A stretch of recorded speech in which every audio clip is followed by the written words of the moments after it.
Alright, Algebra 2. Now, in this video we're going to learn how to find the inverse of linear equations, right? But one of the things that I wanted to cover first and foremost is we need to first understand two things, right? In the previous videos we have learned that finding the inverse of a table, well, all we do is switch the x and the y values, right? Well, one of the other things that inverse functions do is, well, I have it written right here. You can see it right here. I have it written for you. Is inverse functions undo the order of operations of its original function. Meaning, the inverse function does everything opposite of the original function. So if your function adds 1, your inverse subtracts 1, right? So let's look at here. We have this original function right here, which is y equals 3x. Well, we want to find the inverse of it. Well, what's the opposite? So we have 3 times x here, right? What's the opposite of multiplication? Division. So our inverse equation is just going to be x divided by 3. It does the opposite. This does the opposite of what our original function does. Well, our original function multiplied x by 3. So our inverse does the opposite of it, so it's going to divide by 3. All right? All right, well, let's go ahead and look at one more example problem right here. All right, so we have f of x equals 4x plus 2. We want to find the inverse. All right, so when you see this notation right here, that just means finding the inverse of f of x. So all this notation means is that we're trying to find the inverse of this function right here. Well, there's 2 ways we can do this, all right? One of the ways that we can do this is to basically do what we just talked about, right? Well, if we look at our function, it's multiplying x by 4 and it's adding 2. So if I wanted to find the inverse of this function, all right, oops, let me rewrite that just one more time. If I want to find the inverse of this function here, all right, well, what's the opposite of adding by 2? Well, it's just subtracting, so x minus 2. And then what's the opposite of multiplication? Well, that's just dividing by 4. So our problem is done. That's it. That's our answer, all right? We can also rewrite this as the inverse is the same thing as, well, x divided by 4, right? We're dividing x by 4, and then minus 2 divided by 4.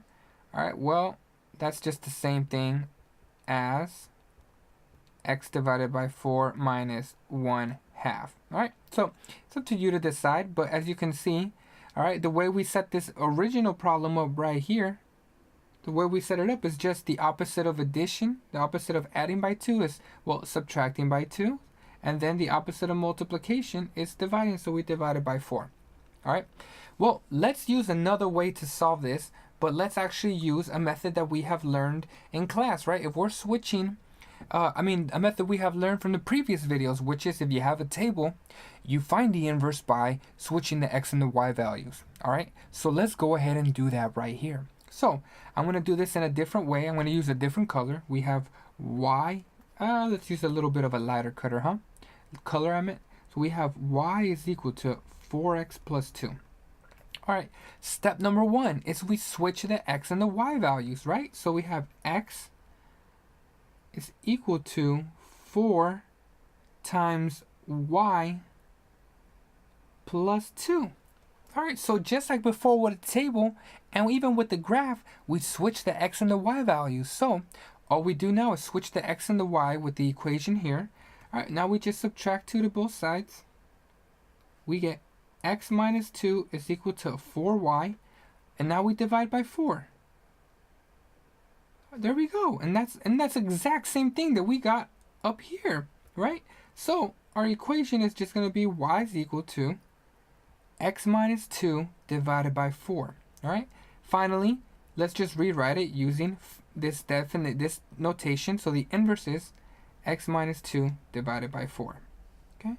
Or like before, the simplified version is this right here. All right. Let's go ahead and look at one more example. Here we go. All right. So this one looks a little bit more challenging, doesn't it? Because we have a negative right here, all right? And we're dividing by 3, so maybe we're a little bit confused on what to do. Well, don't you worry. Let us go ahead and figure out how to solve this problem, all right? Using the second method we learned. So let's rewrite this as y is equal to negative x divided by 3 plus 7. All right. first step that we do, like always, is we switch the x and the y. So we're going to get equal to negative y divided by 3 plus 7. All right, what do we do to get rid of the plus 7? Well, we minus 7 to both sides, and we're going to get x minus 7 is equal to negative y divided by 3. All right, I'm going to bring this up here. We have x minus 7 is equal to negative y divided by 3. All right, well, now I'm going to multiply by 3 to both sides. So I'm going to multiply by 3 to both sides. I put parentheses around here because I'm multiplying 3, all right, to both sides and multiplying both of these by 3. All right, so this cancels out, and we're going to get negative y is equal to, negative y is going to equal, all right, what's 3 times x? 3x. And what's 3 times negative 7? Well, negative 21.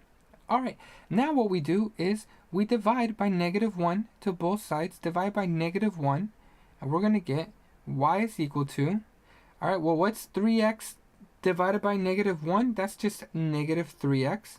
And then we have negative 21 divided by negative 1. Well, that's just plus 21. All right, and our final answer is this right here. Or, as we like to write it, we like to write it with function the notation of inverse, and we have negative 3x plus 21. All right, one of the questions you may still have is, how is it that even for a problem like this, we can divide this by negative 1 and this by negative 1, right? We're dividing both of them by negative 1. So let's look at this example here. 10 minus 6 divided by 2. All right. Well, what's 10 minus 6? Well, that's 4, and we have divided by 2, which is equal to 2. All right, well, we'll do the same thing we did before. So we're going to do 10 divided by 2 minus 6 divided by 2. I'm dividing the 10 by 2, and I'm dividing this negative 6 by 2. Same thing as I did over here where I divided the 3x by negative 1 and the negative 21 by negative 1. So we go down here. All right, what's 10 divided by 2? Well, that's 5 minus 6 divided by 2 is 3, which is equal to 2. All right, there we go. So you can see that we get the exact same answer. So anytime we're dividing by 2, we're dividing everything by 2. Hopefully that goes to help you out. Thank you very much.